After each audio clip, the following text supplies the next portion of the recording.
Hello, everyone, and welcome back to the Junk Baller podcast. Indeed. We've been a little bit, we've taken an off for the MLB season podcasting. But welcome back. My name is Michael Greenwood, and I'm here with my good friend, as always, Kevin Otterbein. Kevin, how you doing?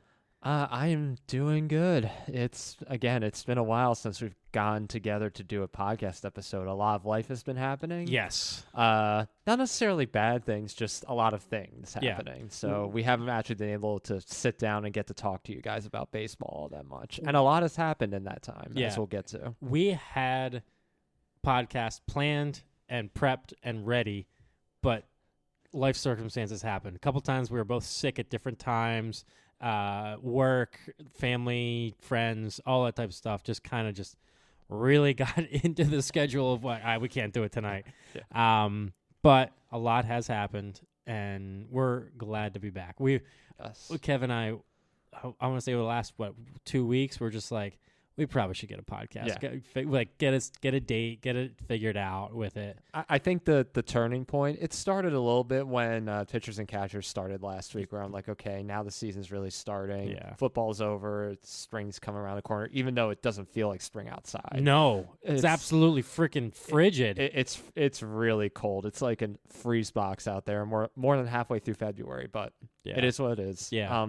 The tipping point was when I saw that Bregman signed somewhere. Yeah. I'm like, okay, all the free agents are off the board. We got to get an episode in now. Yeah, I agree. You know, when a lot of the other guys signed, I was like, all right, we got some time. And then it needed to be like 2 or 3 last chips for free agents to sign. And we're like, all right, all the big pieces are pretty much signed now. Like, there's a couple of odds and ends like that are left, but nothing of major needs. There's still some trades that could happen that we're kind of waiting to see happen. But also today, and I texted you this, a lot of stuff has happened just in today's, like with people getting hurt, people out of the lineup, people resting, like possible trades. So it's just a lot going on right now. But we are back. Spring training is fully upon us. We are ready. I'm fully ready for baseball season. And anyone that asks me about like, oh, you're ready for the snow that's about to, I'm like, no, I'm not. I don't want the snow anymore. I want 75-degree weather, sunny, and I want to be in a ballpark, writing the scorebook, having a beer, and having a hot dog or burger. Like, that's what I want right now. Like, the Eagles won the Super Bowl. Fantastic. I love it. It was great. It doesn't satisfy me the way that I thought it would. I need a Phillies World Series. I'll trade 10 Super Bowls for a Phillies World Series. That makes you very unique among Philadelphia sports fans. Yeah, well, as you have said, the Philadelphia Eagles fan base is a cult. Mm-hmm. It really is a little unhealthy. Yeah. The stuff that people talk about. Literally last night, I was hanging out with some friends from church, and the guy was like, yeah, like Jalen Hurts is kind of like Michael Jordan. And I was like, no. Okay. No. He's like, but the mentality of him. I'm like, no. All right, let's take it down a notch. Yeah. I was like, I know he's the Jordan brand, but all right, let's come. He won 1 Super Bowl. All right. If he won 4, then maybe we can talk. Yeah. But no, I held back a lot. No, it's okay. I think my favorite aspect still is when after their, the division game against the Rams where they were playing in the snow. Yeah. They were selling snow from that game, and it sold out in an hour. Yeah. And I'm like, what are they going to do? Are they going to is it going to be like a Catholic mass where they kind of sprinkle it over the field and bless it before each game?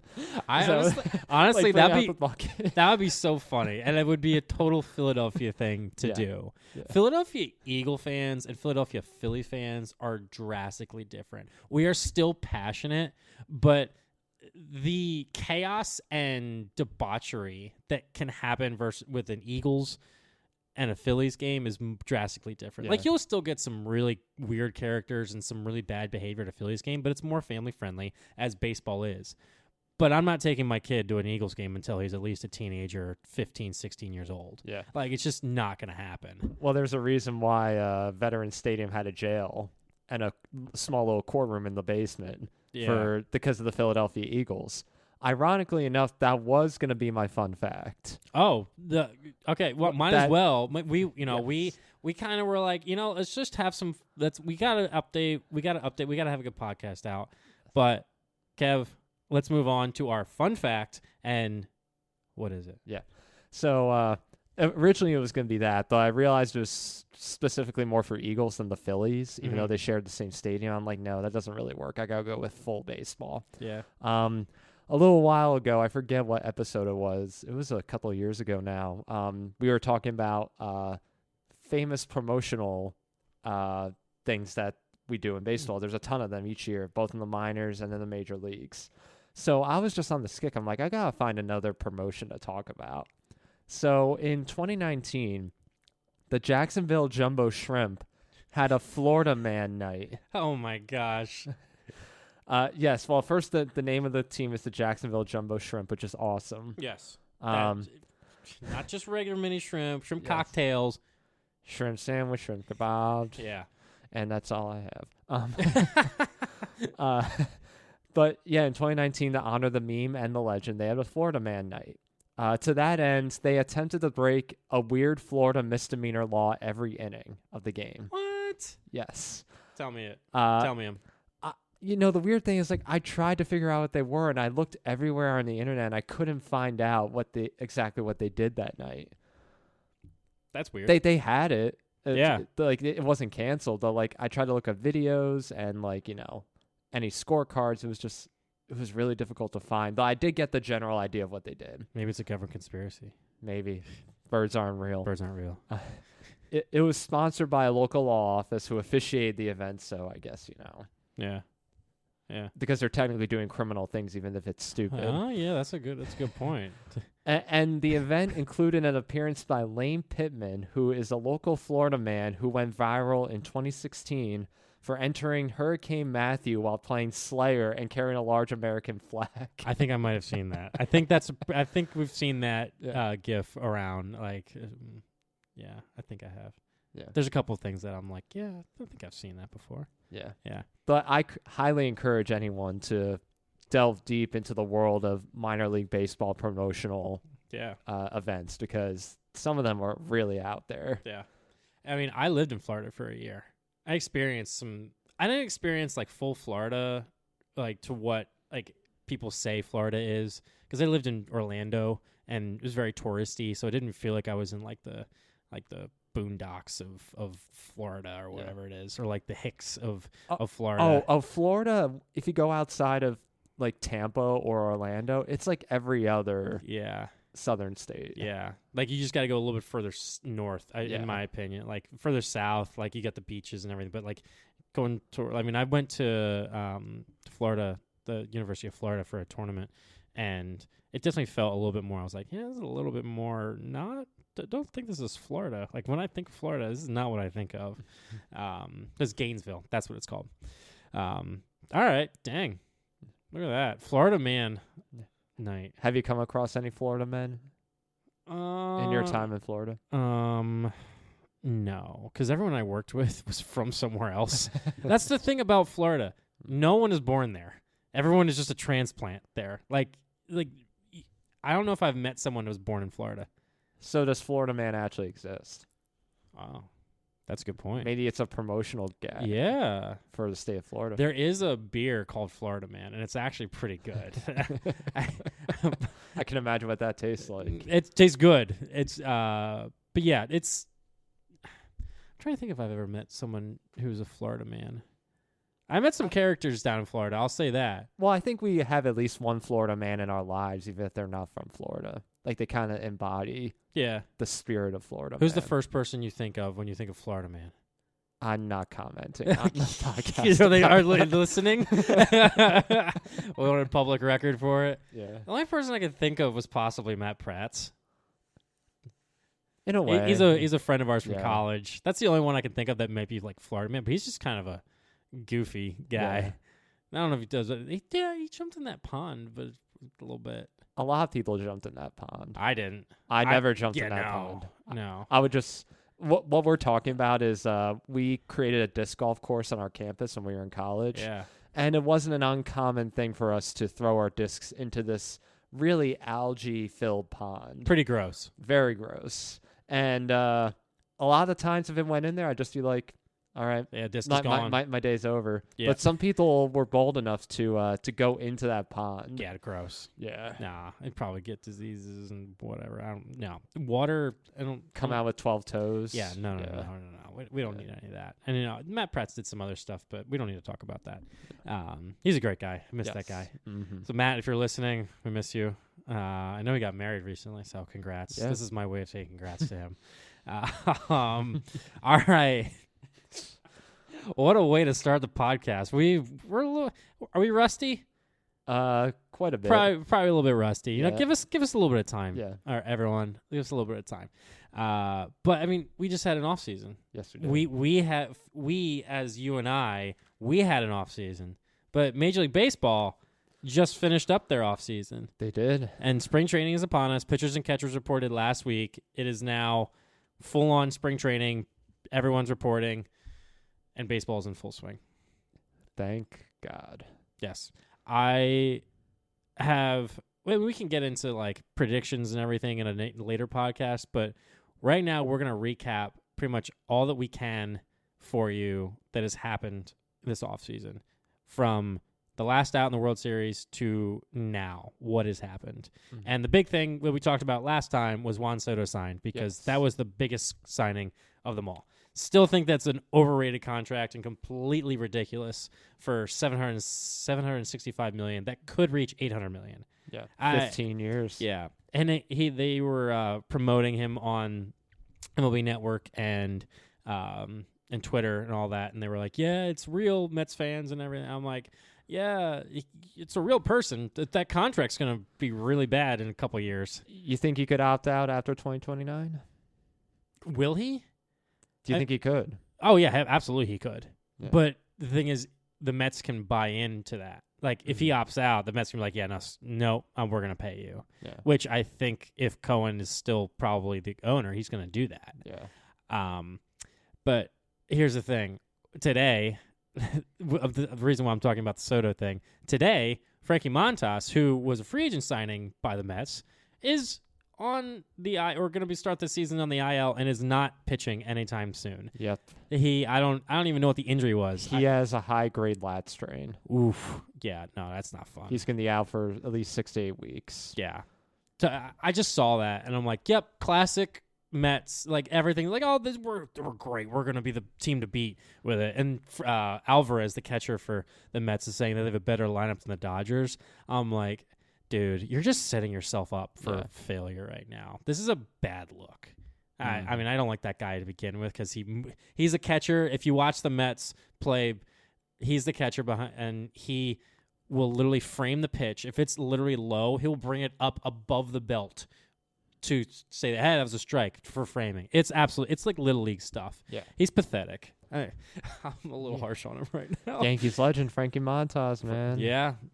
So that obviously Soto was the biggest free agent signing. The other free agent signing that I thought was probably next was probably Bregman in terms of like scale, because he got 3 years, $120 million with an opt out after each year. Yeah. So he's getting. So I know the contract details. He's getting paid $40 million this year in terms of salary, but $20 million of that is deferred. So I don't know if the next 2 years, if he opts in to them, if it's deferred, but that helps out the Red Sox with the luxury tax this year for them. So he's only getting paid $20 million. Yeah. The interesting thing to me is not necessarily the contract for Bregman right now. It's what they're going to do at third base. Because as you all know, or may or may not be aware, they have another third baseman there, Devers, who just a few years ago they signed to 320, I think. A really big contract. Yeah. And Devers has no interest in moving to a DH position. Yeah, that's what I was just glad you brought this up, because literally today they were talking about, Devers like, no, I'm not moving. Like, I'm third base is my position, which I can understand, because if he's trying to get in terms of like Hall of Fame type status, or like, I don't know if he has any opt-outs in his contract, but the WAR accumulation for positions matters. Like, you can accumulate more WAR at positions. I think third base has a higher accumulation per WAR than first base and versus DH. So you have that where players also, he also is a third baseman. That's what he came up to be. If he wants to do that, in the face of your franchise, you don't really tell them, hey, we signed this guy who could leave next year. No. We want you to move to first base. Well, first base would be better than DH because at least he's playing the field. Yeah. Bregman's better at third base fielding-wise. Yeah. Yeah, so they're going to move him to second base, probably. Because you got Trevor Story at short. Yeah. And then you have Tristan Casas at first. So probably second. I mean, you could have Bregman DH or Trevor Story DH. I don't think they signed Bregman to DH. No, they didn't. But it's kind of one of those things where you sign the guy. All right, we got to figure out where you play because the position that you normally play, okay, you can't play that. Yeah. And that's a lot of money to sign a guy that you're just like, no, we're going to put him in a different position. Maybe he can go play left field like Altuve's doing now. Yeah, that's another story. Yeah, freaking the biggest signing that the Astros made were actually. I want to get your opinion on the Bregman signing as a Yankees fan. Mm-hmm. I want to hear your opinion on what the Red Sox did this year in terms of because I don't think in terms of like moves, I think the Red Sox made the most moves other than the Yankees in the AL East. The other three teams I don't think made significant enough moves to warrant that's the right word, warrant a conversation. So what are your thoughts on the Red Sox with Bregman signing? Yeah, I think it's a good move. I mean, they're definitely more active than they did in years past. Yeah, I think them being in this middle position and not being at the top competing with the Yankees is, rubbing them the wrong way. So not only are they signing, Bregman, who's this, big time third baseman, but he's also signing an Astro. Yeah. Yeah. So now you have like a double enemy sort of thing. Now you have a guy who's played for Astros and the Red Sox. Yeah. They signed Chapman as well. That's what I was going to bring up. I'm like, yeah, they have a former Yankee now. They're trying to bring on these former Yankees. Yeah. Slowly a bit. But I think they're just kind of making the bits and pieces to make it work right now. Do I still think that they're going to do much this year? I think they'll be better than last year. Yeah. But Pavetta's not there anymore, so he's gone. He got a big that contract is weird. Did you see that? Well, we can talk about that in a bit. But I think that just as of right now, I see the Red Sox as a team that is kind of on that verge where if they do well, they'll probably be buyers at the trade deadline and probably will buy high because we're going to try to maximize the what could happen if Cease isn't traded. Like I could see Cease getting traded at the deadline to the Red Sox for that rotation. So you have Crochet, Cease, and who's the Red Sox number one guy before? What's his name? He's Hispanic, I believe. He's Dominican. But I could see the Red Sox being buyers if they do well. Because, Duran leading off. Trevor Story's healthy, even though Trevor Story's a little bit older now. But they could be... That division is so tough. Yeah. Like, all 5 teams I could see finish above 500 if things go right. Like, all five. Like, there's no team where you're like, yeah, they're probably going to be one of the worst teams in baseball. That's normally every division has one of those teams that you're like, yeah, they probably could finish in 90 losses. Yeah. But all these teams I could see being above 500 at the very least. Mm-hmm. Like probably the Blue Jays and Tampa maybe be the lowest in my opinion right now. Maybe Tampa, depending on how the signings with Toronto. Yeah, and how the ballpark plays too. Yeah, that's a good point. Yes.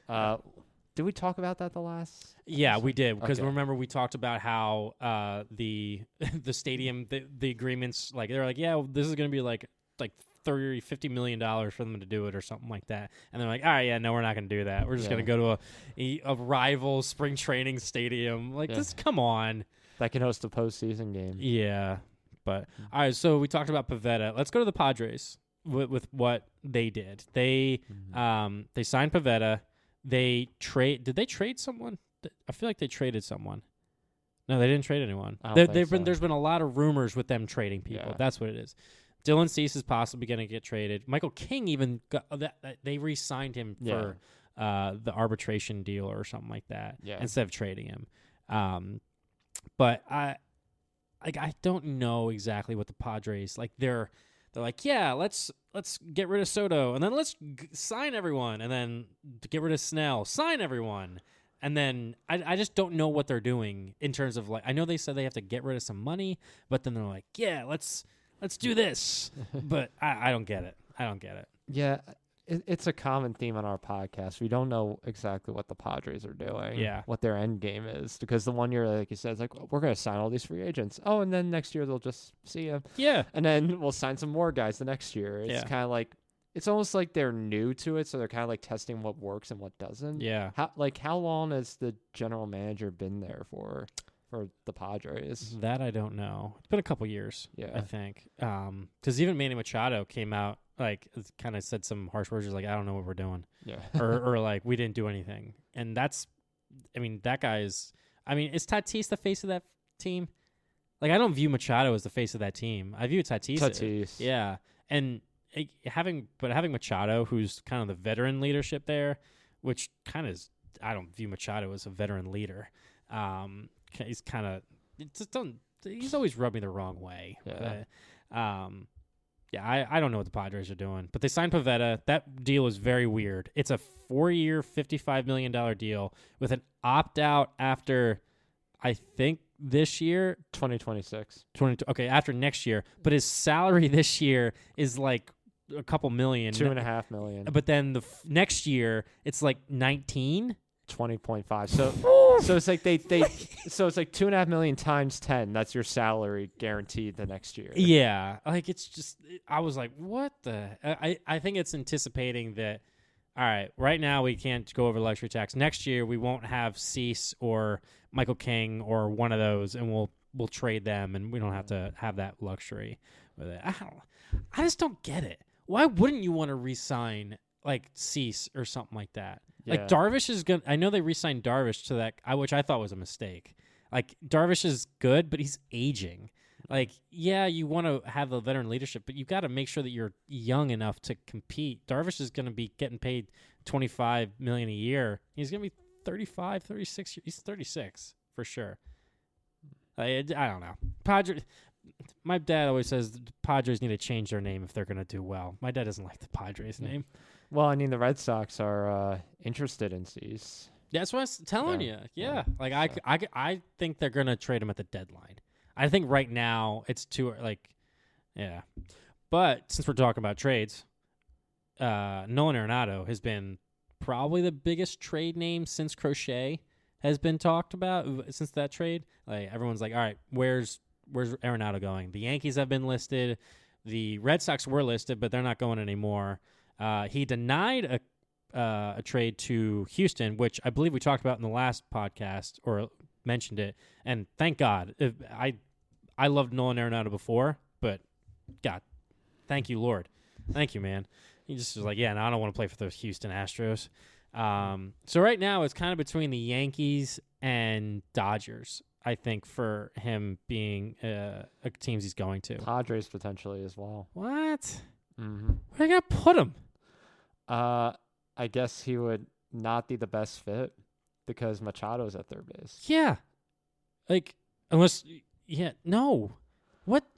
I don't know. That's just what I'm hearing. That would be terrible. But, I mean, he reported to camp, so. Yeah, he did say, he said, if I'm here, I'm going to play the best that I can. Yeah. And that's the type of mentality you want from a player. You don't want a player like, no, if I'm not traded.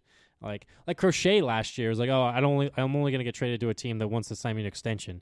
Like the White Sox were like, dude, don't say that. We just want to trade you. And then every team's like, all right, well, we're not gonna trade for this guy. Like, mentality wise. Yeah. But I mean, at least it's not as awkward as Stroman showing up to Yankees camp as they're trying to. Yeah. What is that? What is that? Like they're trying to trade him. I think that's what they're trying to do, and. Like, he doesn't want to do long relief, which is what they want to kind of put him as. There's no room for him in the rotation. Yeah. So it would either be long relief or go somewhere else. He didn't pitch that great last year anyway either. He was 10-9 with a 4 ERA. Yeah. It just seems like he's getting to that point where, like, he's not the overpowering guy. Like, he's like he could be one of those guys. Like he could end up like being Quintana, like that one year with the last year with the Mets or a year before, whatever it was, where he had a decent year. Like used to be a really good pitcher, but now he's just kind of lost a little bit. I don't know. I don't really care about the Yankee drama that much because Stanton. Yeah, I know we're kind of all over the place right now. I'll try to transition to like what we're talking. Tendinitis. Yeah, he's got both elbows, not just one elbow. Yeah. He's like, yeah, I got both elbows. Both elbows suck.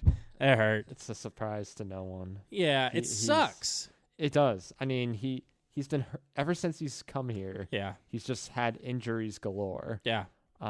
And he's 35 years old right now. Yeah. So he's getting up there in years. He's not getting any younger or any faster, probably. Like, try and watch him run in the postseason. Yeah. So painful. Yeah. But, I mean, it is a loss for that lineup because he does still bring power. Yep. He had 27 home runs still last year, despite playing in 114 games. So he can still. Yeah, that's probably close to like 40 home runs a year. Yeah. Even in the DH spot, he could still perform. So it's not good for that lineup to miss him. No, I completely agree. That lineup definitely needs Stanton, but hopefully I kind of worry about, like, I kind of want him to make the Hall of Fame because he was kind of one of those players that you're like, when he was with the Marlins, you stopped to watch him. Like, he was never the best at he was the MVP. He has that. He doesn't have the World Series, but he was one of those players that you stopped to watch because he changed the game in like just raw power. And then Judge came up. So you had both those guys. You're like, holy crap, those guys changed it. Obviously, Judge is the better overall player just in long term. But Stanton, if he gets to, what's he at, is he at 400 yet? He's hovering around there. Yeah. I want him to get to 500, but I don't. He's got more of a case than some of the other sluggers do just because he's got the MVP, and he was kind of like, it was fun to watch. I don't know. Well, and he performs in the postseason. Look what he did last year. That was fun. He was the ALCS MVP. Yeah. He carried that team in the lineup. Yeah, and it was fun to watch. Yeah, now his elbows are feeling it. Yeah. He carried that team. He was just like, I'm just going to carry on my biceps instead of my back. he is an impressive individual. Yeah. Like physically. Yeah, it really is. And he lost a little bit of weight last year when he did. He did. Yeah.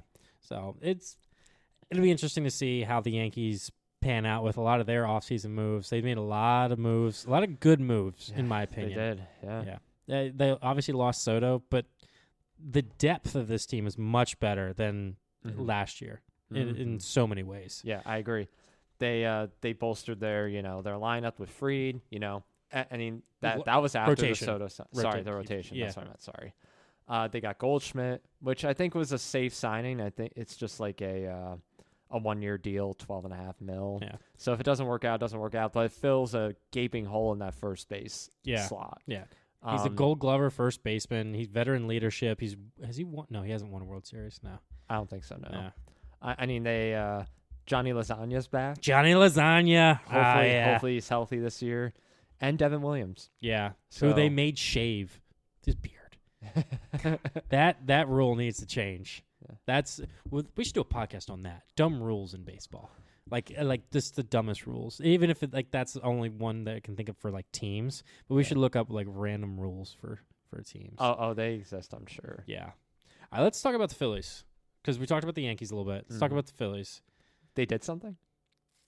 Not much. They did not do much. Like, I know they signed Jordan Romano, but the Hoffman signing was a little bit controversial when he went to the Blue Jays because everyone's like, why are they not re-signing Hoffman?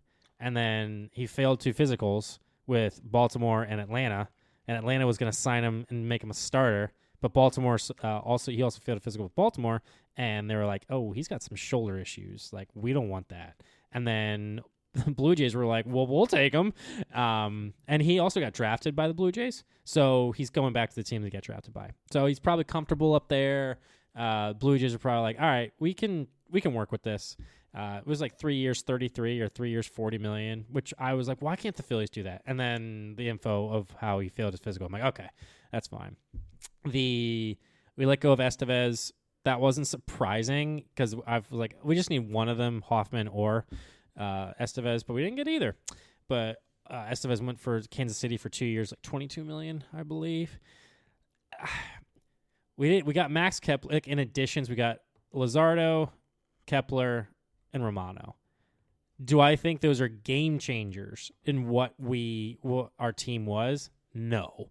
Do I think that it can be just as good as last year with our team? Yes. I think our team, in terms of the regular season, I think we can be just as good. But do I think that we will, in terms of talent, are we the most talented team in the National League? No. Do I think we're right behind the Dodgers? No. I think the Dodgers just have a lot more depth. Then I don't think that it's going to go perfectly for the Dodgers. Like, they're going to run into obstacles.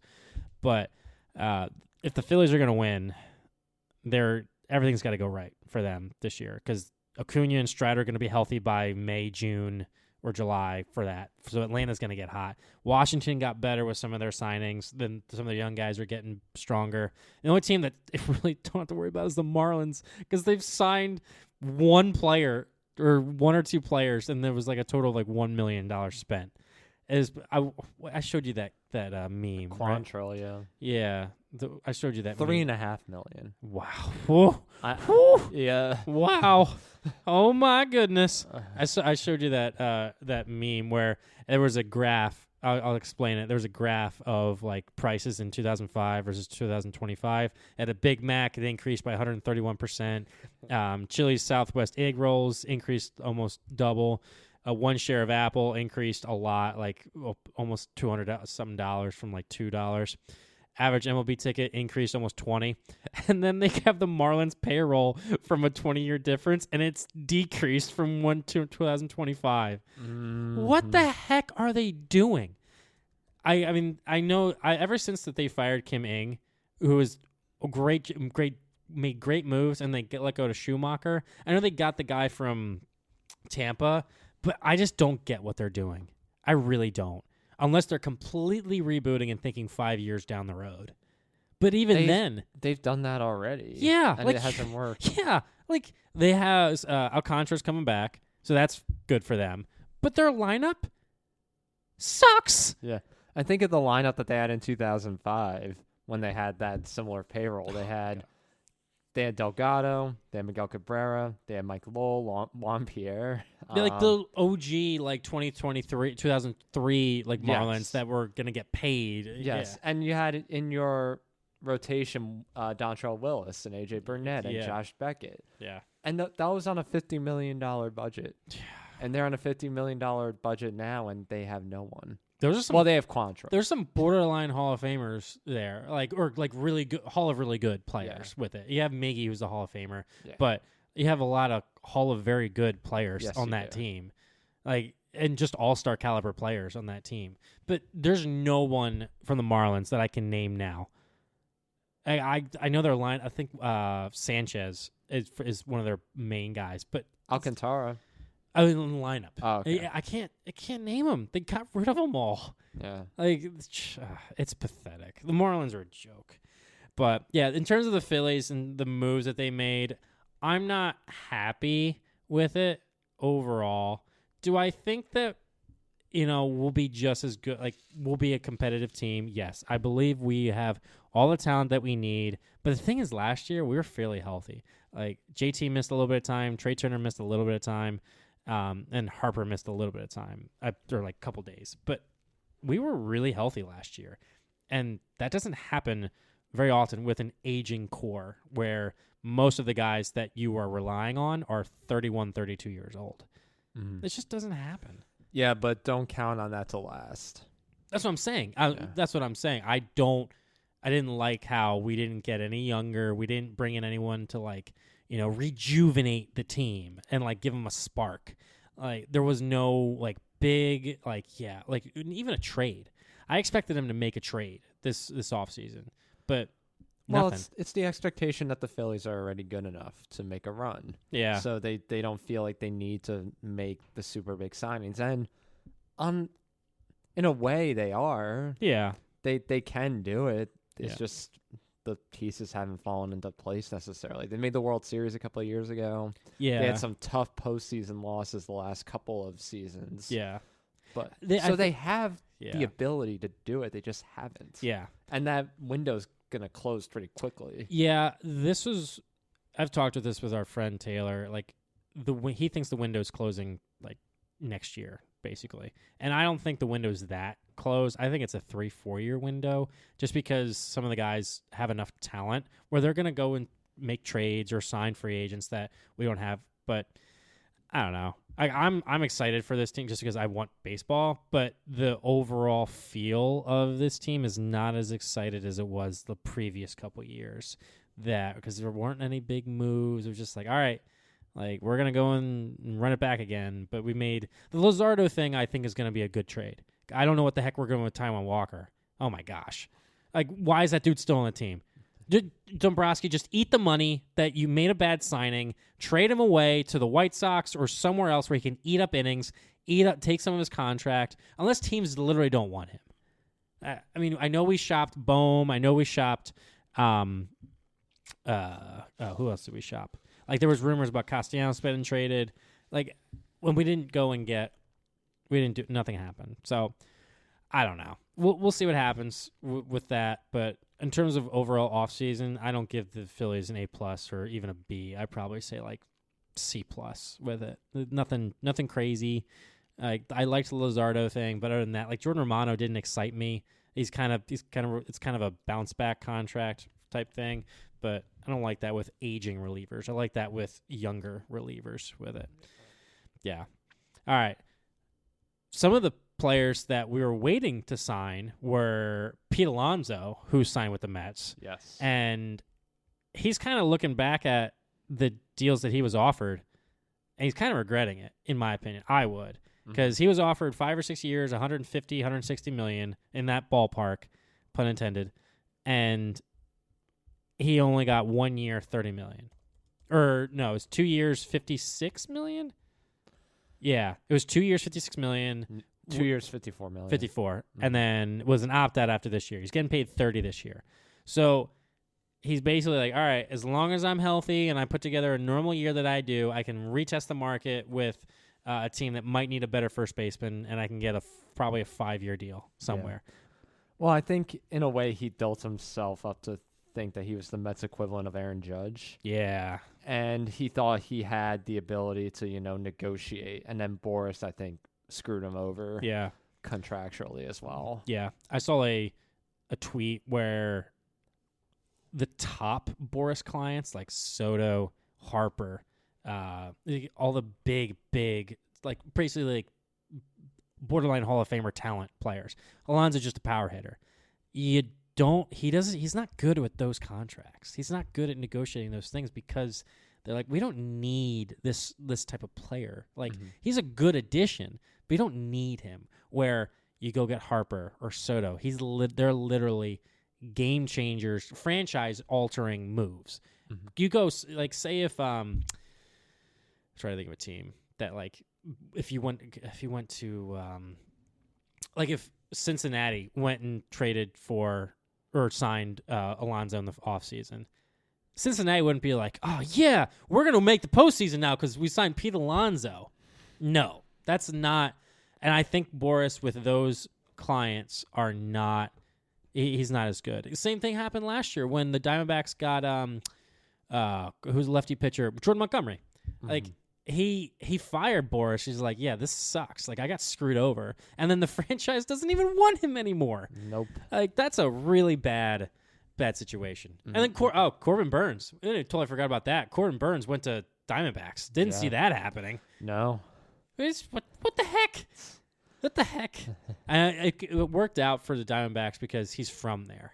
Yeah. And it basically took I think he got offered more money from other places, but some of that money is deferred as well. Yeah. But the Orioles really screwed the pooch on that one. Well, why then mulling over is what the Orioles are going to do from, like, moving forward, because they don't have Burns anymore. Santander went to the Blue Jays, which is another signing. They did get Tyler O'Neill. Yeah. I guess because once that happened, Santander wasn't staying. Yeah. And Tyler O'Neill's deal is like an opt-out after 1 or 2 years too. So it's not even like, Tyler O'Neill's the long-term thing. Yeah, he's a replacement. I mean, maybe he could be a long-term, but Orioles don't really do that unless you're Chris Davis. And I don't think I think they're still too much in PTSD over that contract that they're not doing that. They're like, no, we're staying away from those kind of contracts. Yeah, they do have Batista coming back. Yeah, I was just about to mention that. So that's a big boost for their bullpen. Yeah. And they don't have Kimbrel anymore, so that's another big boost. Yeah. I used to be the biggest Craig Kimbrel fan, but man, he has fallen off. And Gary Sanchez. Oh, that's right. He's an Oriole. Yeah. Oh, he's become quite the journeyman since he left the Yankees. Yeah. I like the Orioles they needed to go and like retain someone or go and sign someone, but they didn't really make that big. Like you thought with the new ownership that they had, like, all right, we're going to go make a signing. I know they're going to have to re-sign Rutschman and Gunnar to those big contracts. Well, if Adley doesn't perform, I mean, Adley had a down year. Yeah. If he has another down year, like that'd be really the Orioles fan base would start to be like, oh no, this is not good. My MVP choice, or was it Rutschman? Yeah. Yeah, it was. Yeah. I think he maybe just had, I don't know. I think Rutschman's a good player. I think probably just teams are trying to figure him out a little bit. You just make some adjustments. But you have Gunnar. Like Gunnar's a really good player, and they're probably hoping that Jackson Holliday and Jordan Westberg and all those guys all kind of take another step forward.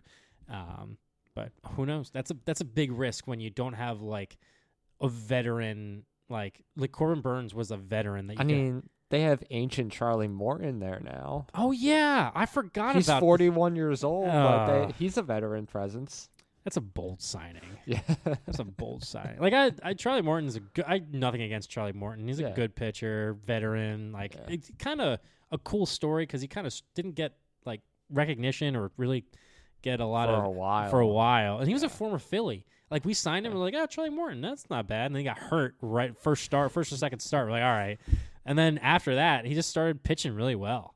Yeah. But yeah, there's a lot of signings that were like, what was the riskiest signing in your opinion? Which player for that amount of money? I know my answer is. Wait, what do you mean that? What do you mean by that amount of money? Like the riskiest contract a team gave out because that player is not going to deliver to that amount of money that was given out. It can be a small amount, it could be, is the Walker Buehler signing for the Red Sox, is that a risky? I don't think it's a risk, but in my opinion, you want me to tell you mine? Yeah. Willie Adames for the Giants. 7 years, 180-something million, 182 million, whatever it was. Yeah. Like, that's just, for that player going from Miller Park, it's American Family Field now, but it's Miller Park. That caliber player. I mean, you saw what happened when Yelich went to Milwaukee. He just all become the MVP. Yeah. Now Adames is going to San Francisco, which is a prototypical pitcher's ballpark.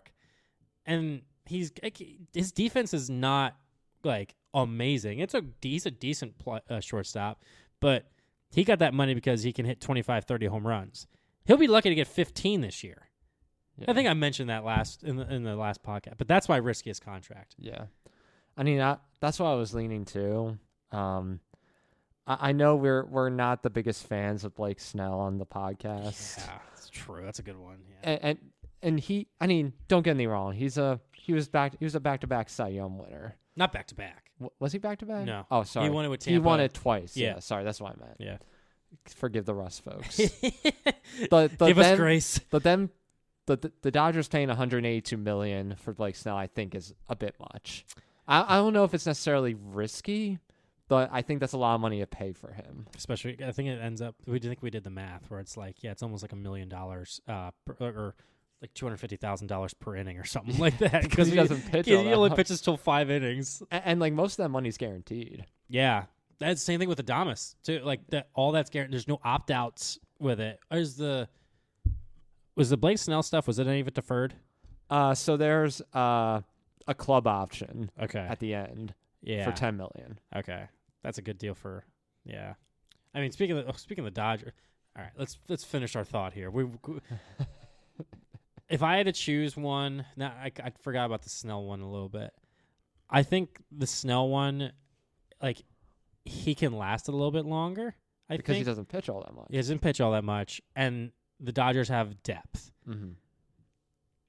Giants, they're relying on Adames to be like almost like a game changer type player. I agree. Which I don't think he is. Like, he's a shortstop. He's a good shortstop. He's a good shortstop. He's never been an all-star. Mm-hmm. I don't know. And I think Adames is a good player. Like, I like watching Adames. He's a fun player. But when I heard that amount of money, I was like, sheesh, that's a lot of money. Okay. I'm trying to think of other. I have some notes. Well, I mean, we could have a whole podcast about the Dodgers and what they've done. We haven't even Sasaki, not Sasaki. Is that Sasaki? Yeah, Sasaki. Yeah, he signs minor league deal because that's technically all he can sign. Yes. So he signs. I don't even know how many years it was. I don't know, but it's a steal. Here's my biggest thing so far that I've had a problem with Sasaki. I think he's fine. Like, he's got a lot of talent. MLB Network put him at number 100 for best players right now. I'm like, dude has not even pitched in the major leagues, and they did it with Yamamoto too. And Yamamoto's a good pitcher, but I'm like, this dude has not pitched in the major leagues. He's got the talent to be, but until you pitch in the major leagues, I don't think you can have a player be in the top 100, because there's probably some prospects right now that are probably better than MLB players. It was MLB Network's version of an honorable mention, putting him out. Yeah, it's for marketing purposes, but it pissed me off. Yeah. Okay, that got me going. Yeah. So they signed him to a minor league deal, and everyone that I think was the tipping point for everyone. Like, all right, like, everyone just expected him to be going to the Dodgers. Yeah, and then they did re-sign Kershaw. Yeah, did you see that contract? Yeah, $7.5 million. No, so if he makes, I think once it's his 12th start, after each start, he gets an extra $1 million bonus. So, like, the 12th start, he gets another billion, 13th start, $1 million bonus. Mm-hmm. So he gets I think it could go up to $16 million in total, which is better than the Scherzer and Verlander deals. Yes. Yeah. And don't forget, they boosted their rotation as well, with Tanner Scott. Oh, it was 4 years, $72 million, and then Kirby Yates as well. Yeah, from Texas. Yeah, as we mentioned, they got Blake Snell, and a lot of people are like, well, the MLB should impose all these rules, and I'm just like, the Dodgers are just trying to win. Yeah, they're just trying to win. I can't blame them for doing that. They won the World Series. They're like, you know what? That's great. We know we can do better. Yeah. So they're going to go do better. They had the mindset of being a champion, and I respect that. Yeah. It's not like the Pirates who are probably going to I keep telling you, I'm like, Paul Skeens is a Yankee in 3 years, probably. They're like, oh, yeah, Paul Skeens is doing too good. He's going to want $400 million. Let's trade him to the Yankees. Like, that's just what's going to happen. Yeah. That's the mindset of these owners, because they literally, with how MLB revenue works, if you break even, you'll still get, as an owner, you'll still get money from other teams because it's revenue sharing. So as long as you don't lose any money, you're still running a profit for your business, which as a fan, I would absolutely loathe if my owner did that. I'm glad I don't have that owner, because John Middleton has spent money to hopefully win a championship. Yeah, I was even a little mad when I went to the Pirates game last year, the year before. Like, that team does not deserve not just the fans there, because the fans there were great that I got to talk to, very knowledgeable, passionate about their team. They don't deserve that ballpark either, which is a beautiful, gorgeous ballpark right on the river with the skyline in the background. They don't deserve any of that. Yeah. And that's what makes me mad. Look what even happened with the Paul Skeens rookie card thing. It was obviously because they whoever won or opened that card, they got season tickets for lifetime or something like that. There was a great offer, but the kid who opened it didn't live in Pittsburgh. He lived in Los Angeles. So he's like, yeah, I'm not going to take that deal. I'm going to sell the card. Yeah, so they offered 2 season tickets behind the home play at PNC Park for 30 years. That's a great deal. A softball game at PNC Park for 30 people. That's really cool. 2 autographed Skeens jerseys, a meet and greet with Skeens, and a one-of-a-kind spring training experience at Pirate City in Bradenton, Florida. It's a great marketing thing. Yeah. I when I saw it, I'm like, this is a great win for Pittsburgh, for the Pirates. And then it literally blew up in their face. But I think what they're doing is they're still gonna offer the kid a game. Yeah, a yes, game. They are. Yeah, because he turned it down because he's like, all right, I can't do it. I don't live in Pittsburgh. But I think they're gonna probably do a meet and greet with Skeens and too, which is probably good. But it couldn't have blown up in their face any worse. It really couldn't have. They literally, whoever had the Tops thing, they're like, we cannot move this anywhere outside of Pittsburgh area. Yes. Like, you just can't. No. Like, you spend some money to do that. Like, hey, keep this in Pittsburgh area so that way we can have a cool thing happen. But I'm glad it happened to a kid and not an adult either, because then if it happened to like a 40-year-old guy, like that would have just been terrible. Like it's like would have been awful if like Zach Hampel opened it. Or like, oh God. Well, I'm just imagining like Skeens and his girlfriend at the photo shoot with like this 40-year-old guy standing in between them with like the beer belly and the sunglasses. Yeah, just like giving like a thumbs up, like in like a sleeveless shirt. Gosh, that's pathetic. That's pathetic. Yeah. Speaking of Zach Hampel, man, we should do a whole podcast on him and just roast him. Isn't he in our Hall of Shame? Did we have him in our Hall of Shame? Or I don't think we did. I'm not sure. He wasn't in mine. It wasn't in mine. Oh, I gotta look at mine. I gotta look at my notes. Might be. But if you don't, we've mentioned him before. Yeah, if you are newer to the podcast, Zach Hampel is hated among almost all of MLB fandom, because he goes around and steals baseball. Like, you see a home run hit, he'll grab it and like jump in front of he'll jump in front of a kid to like take the home run ball. And he just does it. I don't know how he does it. He's really good at it, but he'll strategically be at places to get home run balls with it. But he gets pretty close a lot of the time, but he'll be obnoxious. He's been caught on video like yelling at like security, and I'm like, oh, I know I'm allowed down here. He doesn't even wear the team uniform or anything. He wears an MLB logo hat. Like, oh gosh, I didn't know this existed. Yeah, well, Rob Lowe wore it one time I remember that.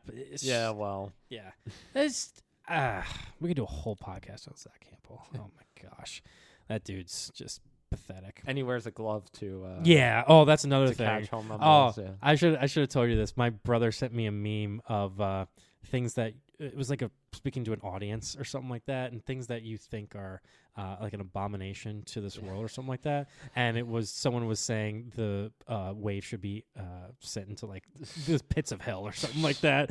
And I was like, yep, exactly right. Yeah, here it was. What's your most boomer sports take? That's what it was. And it's like a wave, like a crowd of people, and the wave should be punishable by death. And there's a caption saying you are all wrong to it. There's a crowd. Well, yeah, I mean, I'm not a fan of the wave either, but if it's like 15-0 and it's the 8th inning of a game where there's like maybe 500 people left, yeah, I can accept that. I've been to Phillies games mostly. I haven't seen a Yankees game, thank goodness. But at Phillies games, it could be a tie game. Yeah. And there's a lot of tension going on. People are just like doing the wave. I'm like, look at you. Yeah. Do you have any awareness of what's going on in the field? I think I put a requirement. I think it had to be 10 runs at a certain point before you start doing the wave. Like a 10-run differential? Yeah. Okay. Yeah, like it's 10-0. Like, and you're just like, all right, let's do the wave. That's fine with me. But if you're doing the wave and it's a 1-run game in like the 8th or 9th inning, no, absolutely not. I will yell at people. That's pathetic.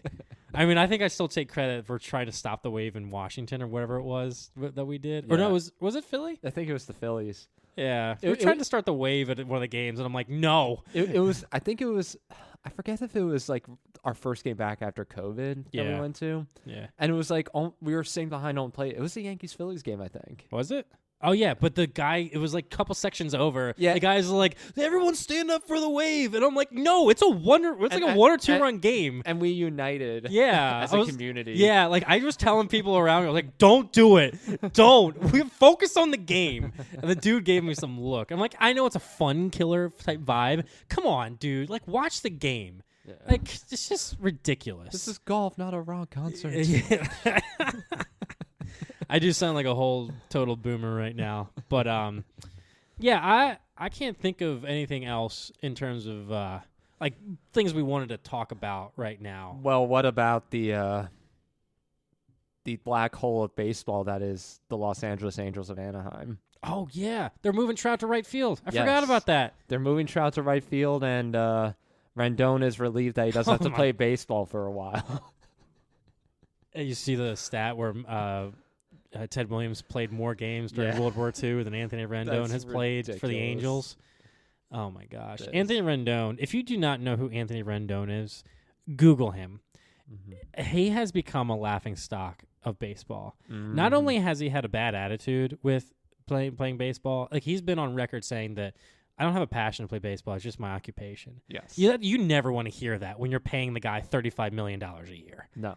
And he has been so injury prone that it's become a laughingstock for memes and Twitter to be like, oh yeah, it's your casual, like, I think even Babylon B put out a thing about it where like, oh, Anthony Rendon thankful that he has, or like he had like a gun to the doctor's head telling him like, no, you tell him that I need surgery. Well, the funny thing too is like, other than the Ted Williams staff, which is insane that, and Ted Williams was serving in World War II at the time, and he played more games than Rendon. But also another thing, in 2020, the COVID year, Rendon played 52 games. He played only 47 games in 2022 and 43 games in 2023 in full seasons, full 162 game seasons. Gosh. It's really sad because I liked Rendon. I hated him when he played for the Washington because he always seemed to be really annoying against the Phillies. But man, he was really good. Yeah, he was good. Yeah, he had some injury issues, but oh my gosh, yeah. The Angels are. I mean, I know Ron Washington is the manager, and I love Ron. Like, he's a great baseball guy, but that team, they really need a revamp. I think they just. I think they need to let Trout go. Yeah. I think they need to really get the reboot started. They have to let him go. Yeah. Because it's still the lingering aspect of like another era. You gotta wipe the slate clean, I think. It seems like there's maybe starting to move in that direction with moving him to right field to, but they're trying to preserve him. Well, to preserve him, like put him, like wrap him up in bubble wrap. Yeah. To make sure he doesn't get hurt anymore. He does seem to have a little bit extra motivation this year because he saw he was like, the 40th on the MLB 100. He's like, this will give him a better chance to play this year. What I would do for like a 30-50-50 season from Mike Trout, oh my gosh, that would be amazing. That'd be so good for baseball. It would be so good because everyone would be like talking about, oh, Mike Trout's back. And then we're like, oh, sweet, I'm going to go see Mike Trout play. Because he was the best player for, 6-7 years straight? At least. And everyone was talking about him. He was the player of the 2010s. Best player. Yeah, absolutely. Yeah. Like, he's going to make the Hall of Fame if he retired today. But not everyone's like, Mike Trout's kind of lost it. Like, oh, yeah, like Mike Trout's still a good player, but he's always injured type thing.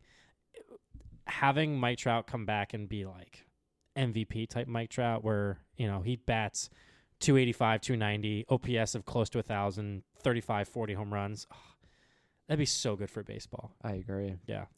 It's just sad to see his career wasted away in Los Angeles. Yeah. And to have injuries overtake him in this point of his career. Yeah. I think he'll be a Philly by the trade deadline. That was another meme I was thinking about too because he's a big Eagles fan. Yeah. Oh yeah. And how he's like he's almost like their good luck charm. Yeah. How he's appeared at all these Eagles playoff games, but he's only played in 4 postseason games, I think. 3 or 4, yeah. It was the one series, right? Or did he have a wild card game? There was a wild card game. Or no, he didn't have a wild card game. It was just that series. Yeah, it was that series against Kansas City. Oh my gosh. Yeah. That's pathetic.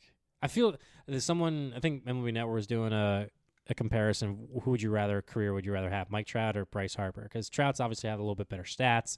Harper's got a little more postseason success. Both of them have MVPs. Harper's got 2. Trout's got 3. Which career would you rather have? And I don't know, because Harper's probably going to make the Hall of Fame too. Like if his career ended today, he'd be borderline. But he's got to accumulate a couple more stats. Trout's in right now. Mm-hmm. But he's literally not been in the postseason. They talk about, I don't know. I don't know who I'd rather have career-wise. And I know it's such a small sample size, but he was not good in that one series. No. But it's a small, you don't really know unless you get to play over and over again, which he hasn't had the chance to. Yeah. I think Harper's got better numbers as a Philly postseason than they did with the Nationals. Yeah. So it's just how it is sometimes. That's life. That's life. Yeah. I have nothing else off the top of my head. No, neither did I. I mean, I don't have much going on up there, but like off the top of my head, I got nothing. No, I think we sped run through a piece of what MLB has been like in the off season. When we did this podcast a couple months ago, it was December 16th, so it's been exactly 2 months, just about. I wanted the off season elongated. I was just like, I kind of don't want the baseball season back yet. It was a bitter way to end the season, you know. Yeah. Soto signed with the Mets. I'm just like, I could deal with not having baseball for a while. Yeah. But now that I'm refreshed, it's been a couple months. Spring training's back. I'm like, okay, now I'm ready, and I'm glad to be talking in the podcast again. There's hope. Yeah. You and I both did not have great off seasons for either of our teams in terms of like Soto signed with the Mets. The Yankees had a good off season. Yeah. Maybe I should rephrase that. Like, you had a bad offseason because you lost the World Series. Yes. Yeah. I lost in the playoffs, but we didn't do anything in the offseason. So like there wasn't a ton of like good feeling about the offseason for both of our teams with it. Like, you made some moves, but you still had we lost the World Series with it. And I'm sorry for bringing that up. I don't. No, you're fine. I just get to watch on MLB Network every other hour. Oh my gosh, they have been running the Dodgers winning that thing a lot. Oh yeah, I still have Freddie Freeman and I'm sorry, Cortez. That at bat still burned into my memory, and now I just get to watch it now. Yeah, because now we have MLB Network back. We didn't have it for a while, and I love watching it.